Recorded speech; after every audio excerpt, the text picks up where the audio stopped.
పరలోకంలో మనం భోజనం చేస్తామని ఎప్పుడూ అనుకోలేదా? యేసు ఇప్పటికే దీనికి సమాధానం ఇచ్చారు. లూకా 22లో, నా రాజ్యములో నా బల్లయొద్ద మీరు భోజనం చేస్తారు అని ఆయన అన్నారు. పరలోకం అంటే కేవలం మేఘాలు, పాటలు మాత్రమే కాదు.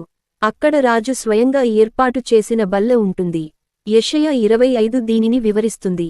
స్వచ్ఛముగా నిలువచేసిన ద్రాక్షారసముతో కూడిన విందు, మంచి పదార్థములతో కూడిన విందు, సమస్త ప్రజలకు ఒక విందు.